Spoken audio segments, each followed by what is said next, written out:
পুজো দিতে কার না ভালো লাগে। সত্যি মাঝে মাঝে পুজো দিলে মনটাও ভালো থাকে আর নিজেকেও ভালো লাগে। তো যাই হোক, আজকে পুজো দেওয়ার জন্য যাব মহাকাল ধামে। আমাদের পাশেই একটা মন্দির আছে, মহাকাল ধাম, ঐতিহ্যময় মন্দির। তো সেখানে পুজো দেওয়ার জন্য যাচ্ছিলাম। আর আজ আমি জানতাম না যে মহাকাল ধামে পুজো দিলে বেলপাতা আর ফুল দিয়েই হয়, তুলসী পাতা এসব কিছু লাগে না। তো যাই হোক, এসব তাও নিয়ে নিয়েছিলাম যদি লাগে তার জন্য। তো আমি চলে যাচ্ছিলাম এখন পূজাকে রিসিভ করতে। আর তার আগে আমি একটু পেট্রোল পাম্পে গেছিলাম তেল ভরতে। তো আমার সাথে আজকে অনেকেই যাচ্ছে। তো প্রথমে যাকে দেখাবো সে হলো পূজা।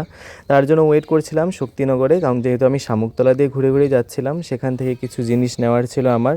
তো পূজা কিন্তু চলে এসছে আর ও আমার সাথেই যাবে আজকে। আরও অনেকেই আসবে আজকে। তো যাই হোক, পূজা প্রথমে চলে এলো, তারপর আমি রিসিভ করে নিলাম জয়াকে। তো জয়াকে রিসিভ করার পর আমরা এখন রওনা হয়ে পড়েছিলাম সেই মন্দিরে যাওয়ার উদ্দেশ্যে।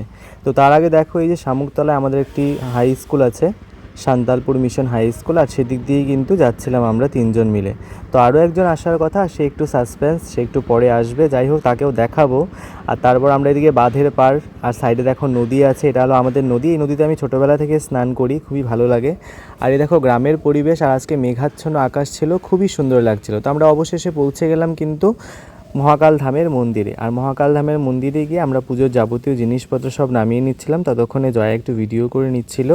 আর এই দেখো, আমরা সুন্দর করে সেজে কিন্তু চলে এসেছিলাম মহাকাল ধামের মন্দিরে। আর এই দেখো, মহাকাল ধামের মন্দিরটা কিন্তু খুব সুন্দর করে সাজানোই থাকে সব সময়, কারণ সবাই সবসময় পুজো দিতে আসতেই থাকে।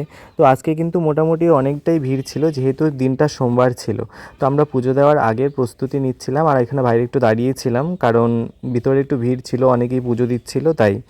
তো এই দেখো, যাকে সাসপেন্স রেখেছিলাম সে কিন্তু অবশেষে চলে এসছে, আমাদের মহাভেলিষ্য কতিতায় নমঃ অতনু চলে এসছে। তো এই দেখো, অতনুকে কি মিষ্টি লাগছে, দারুণ লাগছিল।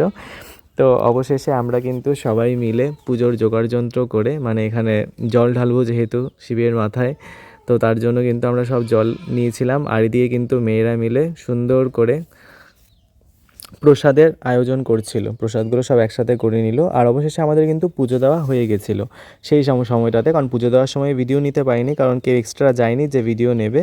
তো আমাদের পুজো দেওয়া কমপ্লিট, আর সত্যি মনটা দারুণ লাগছিল। পুজো দিয়ে একটা যেন এত শান্তি লাগছিল, মানে বলে বোঝাতে পারবো না।